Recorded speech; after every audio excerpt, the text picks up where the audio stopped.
ప్రత్యేకంగా వచ్చారు కదా.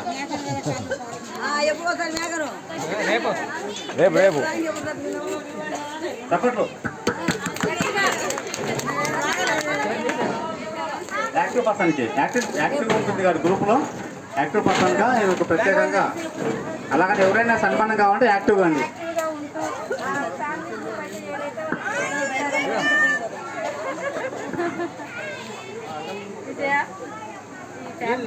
పాపం చాలా అంటే ఒక జోష్ ఉండాలని, మన మధ్యన ఎప్పుడు అనుబంధాలు అలాగే ఉండాలని, ఒకరికొకరు పరిచయాలు తగ్గిపోతున్నాయి ఈ రోజుల్లో. ఎవరికి వాళ్ళు బిజీగా ఉంటున్నారు.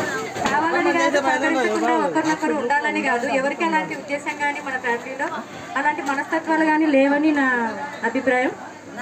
మనం ఎప్పుడు కలుసుకున్నా అందరం ఇంతమందిని కలుసుకుంటున్నామంటే దానికి నిదర్శనం ఇదే. మనం ఇక్కడ అందరం ప్రత్యక్షంగా ఉండడమే దానికి నిదర్శనము. గ్రూప్ అన్నదే అది వేరే విషయం అది. కాబట్టి అందరు ఇలాగే కలుసుకుంటూ మీ పెద్దలందరూ మాకు ఎప్పుడు మీ ఆశీర్వాదాలను ఇస్తూ ఇలాగే మేము ముందు ఉన్నా వెనక ఉన్నా ఎక్కడ ఉన్నా మాకు మీ బ్లెస్సింగ్స్ కావాలని అందరి తరఫున నేను వేడుకుంటున్నాను. పెద్దవాళ్ళకి పేరు పేరున.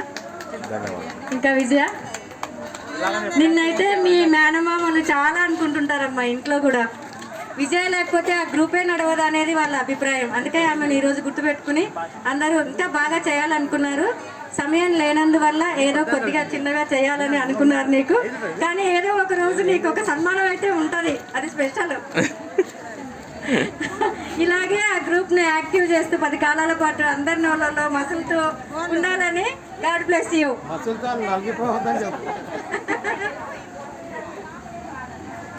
థ్యాంక్ యూ అత్త, thank you so much. Big బాస్కి చాలా థ్యాంక్ యూ.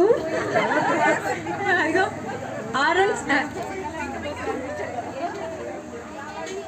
పింక్ షర్ట్ వేసుకున్నా ఆయన బిగ్ బాస్. Good boss.